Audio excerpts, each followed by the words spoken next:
एक महिला अधिकारी अपने फोर व्हीलर में एक व्यक्ति को बैठा कर ले जाती है और कमरे में सोफे में बैठने का इशारा करती है। उसके बाद जो है घर के अंदर प्रवेश करती है और एक हाथ में बॉटल, बियर की बॉटल और एक हाथ में गिलास लेकर आती है। पैक बनाने के लिए कहती है। जैसे ही पैक बनाने के लिए कहती है तो वो व्यक्ति कहता है, मैडम ये मुझसे तो बनता नहीं है, मैंने आज तक इसका इस्तेमाल भी नहीं किया है। तो वो फिर जोड़ दी है, आज तुम्हें पीना पड़ेगा, जैसा भी हो तुम्हें पीना पड़ेगा। अब वो अधिकारी होती है, उसकी बात वो काट नहीं पाता है और फिर 2 पैक बनाती है। उसके बाद महिला अंदर चली जाती है। जैसे ही अंदर जाती है उसके बाद जो है 5-6 मिनट बाद कपड़े-वपड़े उतार कर एक हल्की नाइटी पहन कर आती है और वो इसलिए भी आई थी कि जो व्यक्ति होता है वो चाह कर उसे देखता रहे। और उसके बाद जब आती है नाइटी में बैठ कर उसके जस्ट सामने बैठ जाती है। बैठने के बाद उससे पूछती है, तुम्हें ये बताओ तुम्हारे नाम एक शिकायत आई है, तुमने 1 महीना पहले किसी लड़की से छेड़खानी की थी कि नहीं? सच-सच बताना, मेरे पास कंप्लेन आई है। तो वो सोचने लगता है कि ऐसी तो कोई बात नहीं थी। अगर जो बात हुई है, हम दोनों की मर्ज़ी से हुई है, उसकी रज़ामंदी से हुई है, उसके प्रयास से हुई है, मैंने तो कोई ज़बरदस्ती किया नहीं है, ये बात आखिर यहाँ तक कैसे पहुँच आई? अब वो मैडम तुक्का लगाई थी, वो तुक्का सही बैठ जाता है। वो कहता है मैडम ऐसी कोई बात नहीं है, हमने जो किया उसकी मर्ज़ी से किया, लड़की की मर्ज़ी थी तब हमने किया है। तो मैडम इस पर डाँट देती है कि तुम अगर कोई कोई भी ऑफ़र करेगा तुम वैसे उसके साथ कर दोगे? वो कहता नहीं ऐसी बात नहीं मैडम। तो कहते फिर कैसी बात है? अगर कोई महिला कह देगी तुमसे तो तुम तो राज़ी हो जाओगे? तो वो शांत हो जाता है क्योंकि वो अधिकारी है उससे ज़्यादा बातें कर नहीं सकता है। तो कहती है देखिए मेरे पास कंप्लेन है इसकी जाँच की और मैं 2 शर्त पे तुम्हें छोड़ सकती हूँ। या तो मुझे इसके 6 लाख रुपए दे दीजिए या तो मैं जैसा कहती हूँ वैसा करने के लिए आप राज़ी हो जाइए। अब वो 10 से 12 हज़ार रुपए कमाने वाला 6 लाख रुपए की डिमांड कहाँ पूरी कर सकता है? इसलिए वो यही रास्ता चुनता है कि मैडम जो कहेगी मैं वही कर दूँगा, वो सरल रास्ता होता है। तो वो कहता है ठीक है मैडम, मैं 6 लाख तो आपको दे नहीं पाऊँगा और मेरे पास इतने पैसे नहीं हैं। आप जो कहो मैं करने के लिए तैयार हूँ। तो मैडम कहती है ठीक है, मैं जैसा कहती हूँ वैसा कीजिए मेरे साथ। अब मैडम उसके पैर के पास जो है सहलाने लगती है और उसको जो है पकड़ कर अपने बेडरूम में ले जाती है। आखिर बेडरूम में क्या सब होता है और कैसे वो महिला के जाल में फँस जाती है और इसका अंजाम इतना बुरा होता है कि लोग सोचने पे मजबूर हो जाते हैं। आखिर ये व्यक्ति इनके चक्कर में कैसे फँस जाता है? कहाँ इसकी मुलाकात हो जाती है? कैसे नंबर शेयर कर देते हैं एक-दूसरे के? आइए कहानी विस्तार से समझते हैं। दोस्तों नमस्कार, प्रणाम। मैं राजू पलाती जो सच्ची घटना सुनाने जा रहा हूँ। ये ये घटना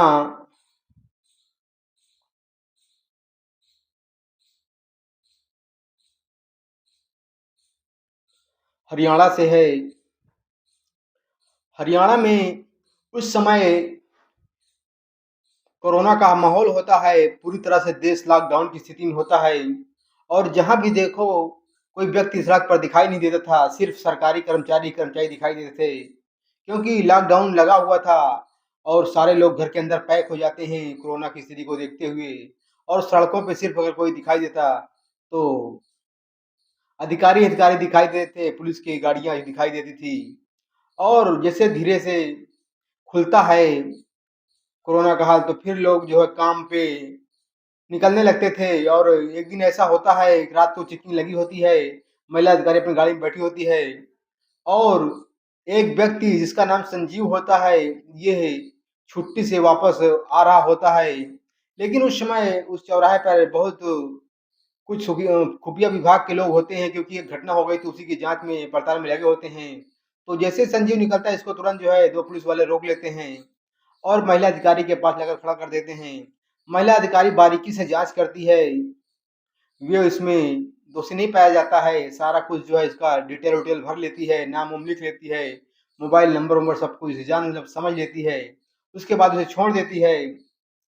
समय अपनी गति से आगे बढ़ जाता है और धीरे-धीरे देश पटरी पे आने लगता है। लॉकडाउन की स्थिति ठीक हो जाती है कुछ थोड़ा बहुत, लोग अपने कामों पे आने-जाने लगते हैं और धीरे-धीरे 6 महीने का समय बीत जाता है। जैसे ही 6 महीने का समय बीत जाता है, महिला अधिकारी एक दिन जो है उसी पते पे ठीक उसी के फ्लैट के नीचे आकर अपनी गाड़ी से रुकती है और फ़ोन लगा देती है।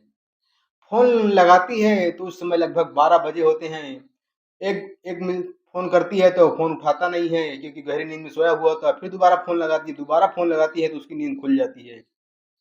जब नींद खुलती है तो देखता है कि किसी अनजान व्यक्ति का फ़ोन है। पहले तो को उठाता नहीं है लेकिन फिर जो सोचता है कि चलो अच्छा उठा देते हैं कि अब क्या बात है देखते हैं। जैसे ही फ़ोन उठाता है उधर से गहरी आवाज़ में महिला की आवाज़ सुनाई देती है, तो वो अचंभित हो जाता है कि कौन हो सकती है। वो कहती है, "मैं इंस्पेक्टर मोनिका यादव हूँ और आप इस समय संजीव बात कर रहे हैं?" कहती है, "हाँ मैडम, मैं संजीव बात कर रहा हूँ। आप कहाँ पे हैं?" तो कहता, "जी, मैं घर पे हूँ।" कहता, "ठीक है, नीचे आ जाइए।" अब उसके जो है समझ में नहीं आ रहा था कि एक महिला अधिकारी, इंस्पेक्टर जो आखिर मुझे क्यों बुला रहा है? क्या बात हो गई? समझ में नहीं आ रहा। वो तुरंत जो अपने कपड़े-वपड़े ठीक करता है, पहनता है और नीचे आता है। जब नीचे आता है देखता है, एक सफ़ेद कलर की मर्सिडीज़ जो है खड़ी होती है और ड्राइविंग सीट पर एक महिला अधिकारी पुलिस की भेष में, इंस्पेक्टर के भेष में बैठी होती है। और जब मैं पूछता हूँ, "मैडम क्या बात है?" तो कहती है, "गाड़ी में सीधे बैठिए।" पूछता, "क्या हुआ?" कैसे सुनाई नहीं देता? बैठिए सीधा। इतना डाँटने के बाद जो है संजीव भोला-भाला आदमी होता है, अच्छा इंसान होता है, वो डर के मारे बैठ जाता है। बैठने के बाद उसे अपने कमरे में ले जाती है।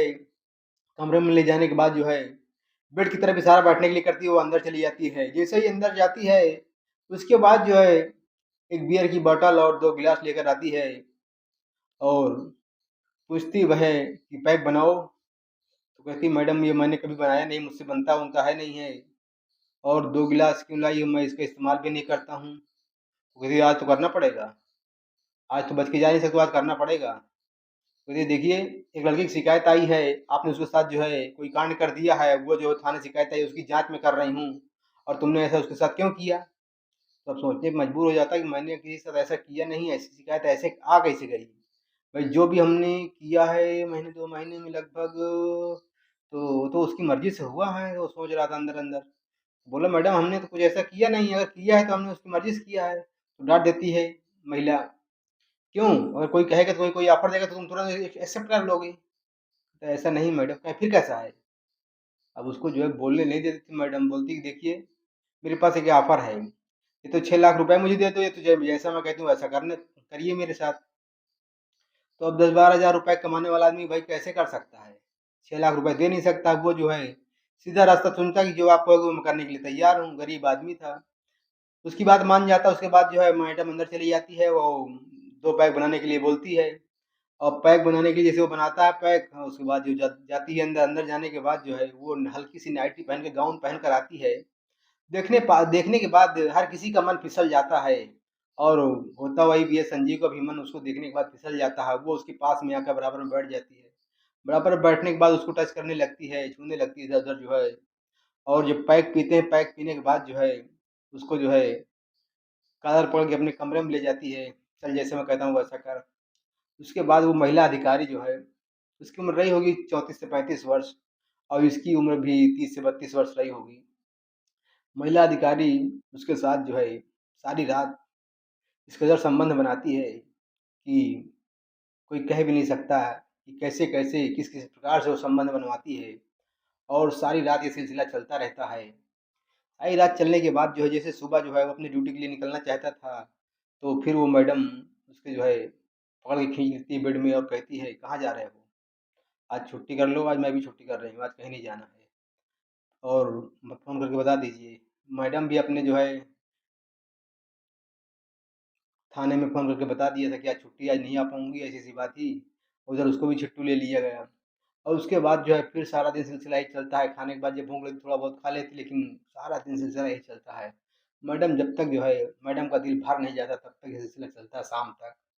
शाम तक में दोनों के हालत ख़राब हो गए थे। इतनी टाइट हालत हो गई थी कि सही से चल भी नहीं पा रहे थे और हद से ज़्यादा हालत संजीव की ख़राब हो गई थी क्योंकि महिला बहुत फ्रैंकली थी और उसके जाल में उसको फँस गया था संजीव। अब उसको जो है इस कदर से वो परेशान करता है कि अब जब चाहती, जब उसका मन करती, तब वो उस गाड़ी लेकर आ जाती। और धीरे-धीरे ये लगभग सिस्टम 6 महीने चलता है और महिला को कहीं न कहीं धीरे-धीरे उससे प्यार भी होने लगता है। कहती है कि तुम शादीशुदा हो कि नहीं शादीशुदा हो? तो लड़का भी कह देता है कि नहीं मैं शादीशुदा नहीं हूँ। इस पर वो महिला जो है कहती लड़का तो अच्छा है और धीरे-धीरे वो मन बनाने लगती है किसी के साथ जो है ज़िंदगी बितानी है।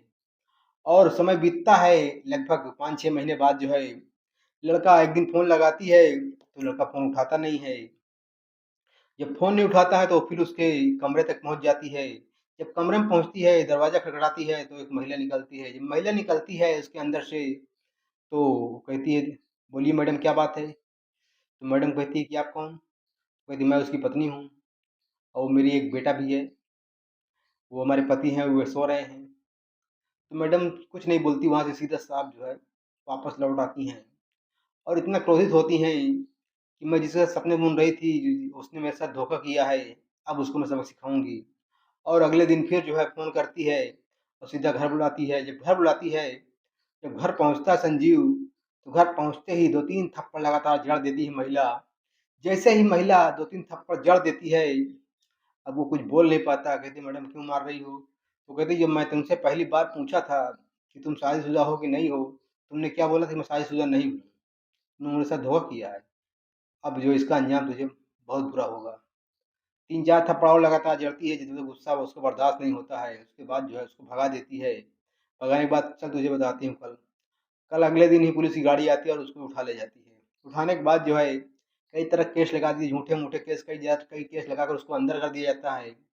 अब अंदर कर दिया वो गरीब आदमी उसकी वो पत्नी जो है पैसे-वैसे किसी काढ़-मूस के ले दे के एक जो है वकील करती है, वकील के माध्यम से उसको जो है छुटवाती है। 2-4 महीने बाद जेल से वो छूट जाता है। जेल छूटने के बाद जो है एक दिन जो है जैसे ही वो कमरे में होती है तो उसे एक बात याद आती है। जब एक समय रिलेशन में होते हैं तो उसी दिन कमलेश सैनी नामक का लड़का जो है दरवाज़ा खटखटा देता है और जो है जब दरवाज़ा खटखटाता है तो महिला जो है संबंध बना के एकदम मूड में होती है, लेकिन जो है जब खटखटाती तो भी कहती तुम रुको ये छिप जाओ मैं आती हूँ खोल के दरवाज़ा देख के आती हूँ कौन आया कौन नहीं आया।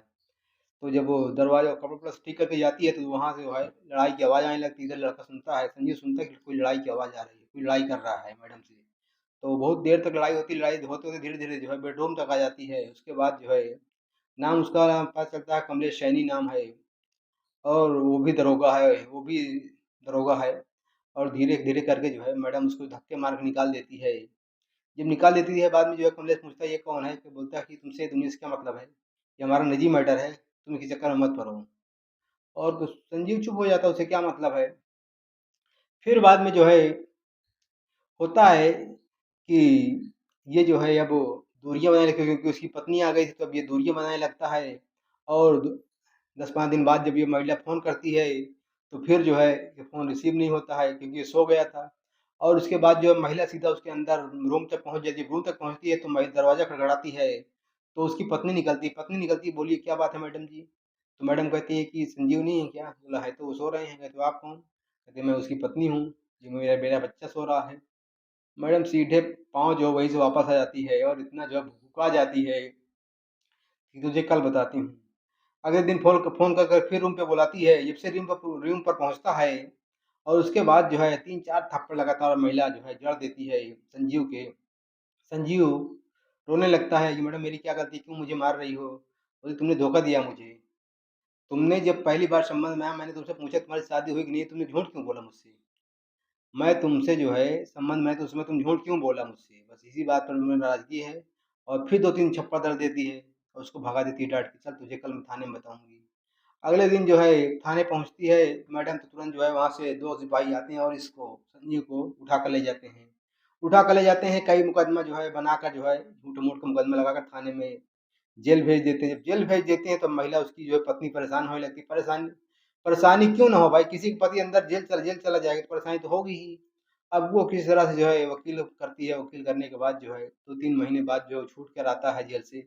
अब छूट कर आता जब है, उसे एक बात याद आती है कि उस रात में जब संबंध बना रहा था, तो एक लाइव हो रही थी और उसमें एक नाम निकल कर आया था कमलेश सैनी। आखिर वो किस बात के लिए लड़ रहा था? शायद उससे संपर्क किया जाए, शायद कुछ काम आसान हो जाए। अब महिला इधर बदला लेने के लिए फुल मूड में उतारू हो जाती है कि इसकी ज़िंदगी मैं बेकार कर दूँगी, इसने मेरे साथ धोखा किया है। अब जो है इधर महिला जो है उसके ऊपर जो है रोज़ प्रताड़ित करती थी। अब वो संजीव जो है कमलेश सैनी की तलाश में निकलता है और कब काफ़ी मशक्कत करता है। कमलेश सैनी को पता चल जाता है लेकिन वो उसका दूर ट्रांसफ़र हो गया था और जो उसके पास जो है फ़ोन करता है, फ़ोन नंबर लगाता है, तो कहता है कि सर आप कौन बोल रहे हैं? बोला कमलेश सैनी बोल रहा हूँ। सर मैं संजीव बोल रहा हूँ, उस दिन जब आप जो है महिला मैडम से जो है लड़ते-लड़ते अंदर तक गए थे तो मैं वहीं मौजूद था। बोलता तुम वहाँ कहीं कैसे फँस गए? तुम्हारी ज़िंदगी को बर्बाद बर्बाद कर दी क्योंकि महिला बहुत खतरनाक है, तुम उसके चक्कर में कैसे फँस गए? सारा अपना दास्तान बताता है तो महिला तो वो कमलेश कहता देखिए अब जो है एक ही रास्ता है आप बच निकलने का, तुम तुरंत एफआईआर करो और एफआईआर करो थाने में जाकर और फिर जो भी मदद होगी मैं आपकी मदद करूँगा। अब उधर जब उसको हौसला मिल जाता है संजीव को, फिर थाने जाता है, थाने जाकर लेकिन एफआईआर लिख नहीं जाती क्योंकि दरोगा का मैटर है तो लिख कहाँ कहाँ लिखी जाएगी। फिर इधर जो अपने वकील को बुलाता है, काफ़ी मशक्कत के बाद कई दिन दौड़ने-धूपने के बाद जो है आखिर मुकदमा लिखा जाता है। जब मुकदमा लिखा जाता है, तो जब गवाहों की बात आती है गवाहों की बात है तो कमलेश सैनी जो है तत्पर हो जाता है गवाही के लिए और गवाही होती है, कमलेश सैनी गवाह भी देता है और जब जाँच-पड़ताल बैठती है तो कहीं न कहीं जो मोनिका यादव होती है वो दोषी पाई जाती है। दोषी पाई जाती हैं तो उसके ऊपर कार्रवाई हो जाती है। जब कार्रवाई हो जाती है तो उसको जेल हो जाता है, जब जेल हो जाती है तब कहीं न कहीं इसको सुकून मिलता है और जो इसके ऊपर मुकदमा लगा रहता है, वो कहीं न कहीं हट भी जाता है क्योंकि जो है ये जो मुकदमा लगाए थे सारे झूठे मुकदमे थे। इसका मुकदमा हट जाता है और वो जेल चली जाती है, वो सस्पेंड भी हो जाती है, महिला सस्पेंड हो जाती है। देखिए कैसे जो है एक महिला ने जो है उस बेरोज़गार आदमी को फँसाया है अपने प्यार के जाल में, लेकिन कहीं न कहीं गलती संजीव की भी थी, क्योंकि उसने गलत रास्ता चुन लिया था। वो कह सकता था कि मैडम देखिए कोई बात हो, तो हमें आप थाने बुलाकर पूछताछ कीजिए, आपको घर बुलाने की क्या ज़रूरत है? आप कोई अगर हमारे पास जो है कंप्लेन है आपके पास तो हमें आप थाने बुलाइए। लेकिन वो भी गलत रास्ता चुन लेता है, क्योंकि पैसा ना देना पड़े और जो कुछ करना हो आप मुझसे करवा लीजिए। और वो ऐसा काम करवा देती है कि ज़िंदगी भर जो है उसको कोई भूल नहीं सकता है और अगर पकड़े गए ज़िंदगी भर जेल में सड़ोगे। तो वो भी हवस का शिकार हो जाता है, हवस के चक्कर में आकर जो है पैसा ना देना पड़े और वो इसमें दोषी हो जाता है। तो कहीं न कहीं तो गलती संजीव की भी होती है। तो दोस्तों आज की कहानी ये रही। अगर अच्छी लगी हो तो लाइक करें, शेयर करें। फिर मिलते हैं किसी अगली वीडियो में, तब तक के लिए